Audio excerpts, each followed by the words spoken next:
Kirk's always been about telling guys, hey, go finish out your senior year. This year is an unusual amount of players that are enrolling early for you guys. 7 guys, yeah, 7 early enrollees as of right now. Is that going to be kind of an offshoot of, hey, maybe we need more bodies in the spring now because you're going to be down to 105 eventually, maybe not this year, but years forward? We've talked about that, and we've never pressed kids to come early. And obviously, because we recruit a lot of multi-sport athletes, and usually guys that are pretty good at the other sports they play. There are a couple guys that aren't coming early that I would love to get here early, but I get it. You know, I get what they want to stay for. But I don't think we'll ever make it a demand that you need to come early, but we'll certainly, I think, because of spring, you know, because you lose your senior class and you don't technically have a freshman class, and moving forward practice-wise, that's going to be an issue. So I think we might encourage guys. But some guys, you know, they just want to stay and finish out their senior, which we get. But I think you're going to see, you know, it's already started around the country, but I think more and more around the country, you're going to see staffs really try and press guys to graduate early and get on campus in the spring, just from a body standpoint. You know, because then after the season, you have guys that have postseason surgeries. I mean, your roster is really shrunk at that point. So this is not a year for us to have 7 guys. I think that's the most out of high school we've ever had. And we didn't push any of the guys to do it. I think just a lot of the guys, that's where it's turned into high school too. A lot of guys can't wait to. I loved my time in high school. I really want to go to college early, but a lot of guys are just ready to get out of high school and get started playing football. So it's, you know, we've talked about it, but it's certainly going to play a factor in some of those recruitments moving forward. Back one. Brina Baylock, KWQC. Joey Benwetsinga is going to join his brother Rusty next year. Kind of what stood out to you about him, and what did that recruiting process look like? Yeah, Joey's a strong, silent type. You know, he doesn't say a whole lot. I think he kind of lets his pads and his helmet do all the talking. But Joey, he'd been to camp probably 2 or 3 times on both sides of the ball. There's no lineman and D lineman. And, you know, Joey's a really powerful, explosive, tough kid. Kind of the epitome of how we recruit both sides of the football here. You know, initially we offered Joey out of a camp where he was playing D-line. And we didn't know which side we were going to take from him. We just knew we wanted Joey on the football team. And obviously his dad's a head coach. We love head coach's sons. But, you know, it's funny. Joey's here all the time, and I think I hear him say 4 or 5 words. On his official visit, his brother hosted him, so we saw a little bit more personality come out of him, more trash talking than anything else. But he's your typical Iowa lineman. I think that's exactly what we're looking for, kind of the strong, silent type. The guys that don't talk much and do what he does on the football field, those are the guys that scare you a little bit, in a good way. Yeah, in a good way. Last question, Elliot. Hey, Tyler. Elliot Clough, Hawkeye Beacon. I don't know how I'm the first one to ask about Yose Epenesa, but that was another one that sounded like it was a little bit more, I don't know if contentious is the right word, but competitive with a few other schools.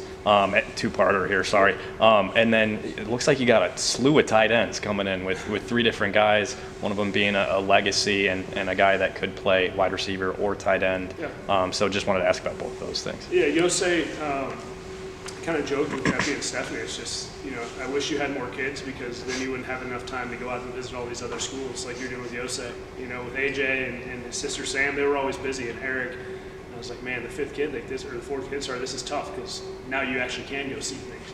But that family's awesome. And, you know, sometimes when you're recruiting legacies, and especially he's had 2 brothers here, obviously everybody knows his dad is a Hawkeye through and through. Sometimes you worry about, does this kid want to go do his own thing? And is this the one that's going to go forge their own path? But they were great through the whole process, and that's the one where we kind of let it play out. And we knew we were always going to be in it to the end, whether we won out or not. You know, there were some times we worried a little bit more than other times, but I think, you know, we got him here on a visit weekend. He wasn't here with our big official visit weekend. He came a couple weeks before, and we had a legacy event where a lot of our alumni came back. And I think just Epi being around everybody and Yose seeing kind of how everybody, you know, operates around each other. AJ came back for that visit, which was huge. I think that visit just that really pushed things over the top for us. And again, we don't pressure anybody, and we certainly weren't going to pressure Yose. We wanted him to want to come here on his own, and not because his brothers went here, his dad went here, and it was good. You know, I think he knew for a while, even coming into that visit, that this is where he wanted to be. But we just kind of let it play out. And, we had a lot of things working in our favor, obviously, with the family, and AJ coming back, I think, was huge too. But even we had to tell AJ, like, hey, back off a little bit. Like, you know, it's okay. Like, we need your help, but just, you know, tone it down some. But obviously excited to get him here. He's one I wish were coming in January, but it's fine. We'll get him here in June and get him up and rolling. And then tight ends, yeah, it's you know, Mason it is challenging recruiting a coaching staff son. It's very different, you know, because you don't want to overstep your bounds. Sometimes you know, Mace, when I got back, Mace was, you know, a little kid. I've known Mace since he's been like 2 or 3. So, and sometimes you forget about him. It's like, man, oh yeah, Mason's here. 'Cause he's in the building all the time. So, but Mason's a guy, you know, we didn't know if he was going to be a receiver or tight end. You know, I think we're going to start him in the tight end room. You know, kind of Noah Fant-ish, if you will. You know, he's a guy who can really run, awesome ball skills, very fluid, and he can just be a mismatch out there. And I think it's a guy that Tim's kind of looking forward to as a new toy to have in that room. So we'd only set out to take 2 tight ends in this class, but we also weren't going to not take Mason if he wanted to come. And that's kind of the conversation we had as a staff. We told the other 2 guys that that's how it was going to play out. If it plays out this way, we are going to take Mason, and there's a chance he'll be a tight end. You know, Thomas obviously speaks for himself. You know, highly recruited kid in the state. Thankfully, comes from a Hawkeye family. They've had season tickets forever. And same with him. You know, kind of let that whole recruiting process play out. I think we knew we were in a good spot, but you know, he was seeing the places he wanted to see. So, and ultimately finally made the call. And then Eli Johnson's a guy who, you know, he's from Wisconsin, but he's 25 minutes from Minneapolis.